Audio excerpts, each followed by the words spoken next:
the Triangle Shirtwaist Fire. One of the deadliest industrial disasters in the history of New York took place on Saturday, March 25, 1911, around 4:40 p.m. The Triangle Shirtwaist Company employed 500 mostly immigrant females. Back then, a shirtwaist is what they called a woman's blouse. The fire took the lives of 146 garment workers. There were 78 others badly injured. Most of the victims died of smoke inhalation. Others were burned or jumped from windows to their deaths. The youngest of the victims were just 14 years old. Can you imagine?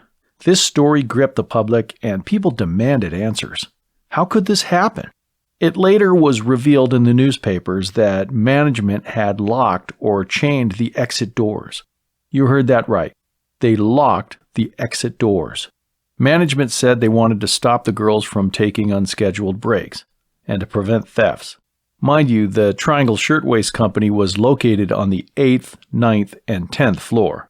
The building was equipped with fire escapes.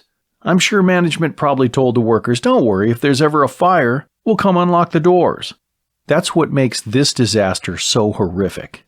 Besides the fact that people were burned to death, it didn't have to happen. It was all management's fault.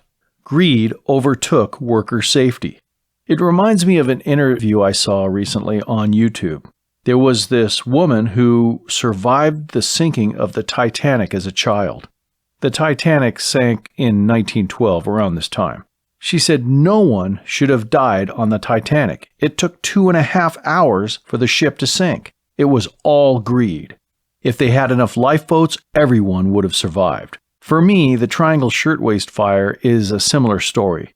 It really resonates. You have the poor garment workers working in sweatshop conditions.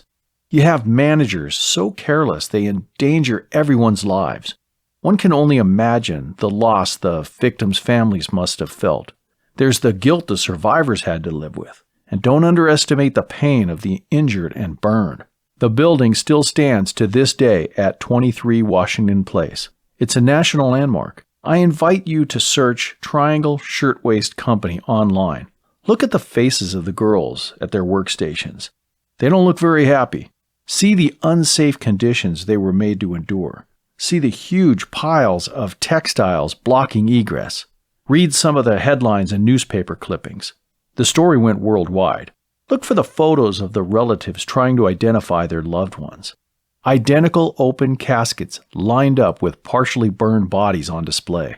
There are photos of policemen standing beside bodies of the women who jumped to their deaths, reduced to just clumps of clothing and hair. I promise you, you will be moved. There are dozens of books about the fire and others that explain what workers were up against around this period. My favorite is Diary of a Shirtwaist Striker by Teresa S. Malkiel.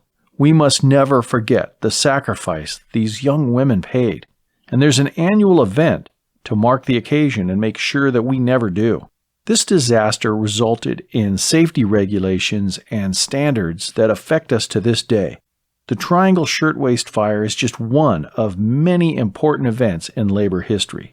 It's one that's left an impression on me. What is one event you relate to? Is it a strike, a march, a sit-in, a protest, or a speech? What subject would you have chosen to cover? Comment below because I really want to know what your thoughts are.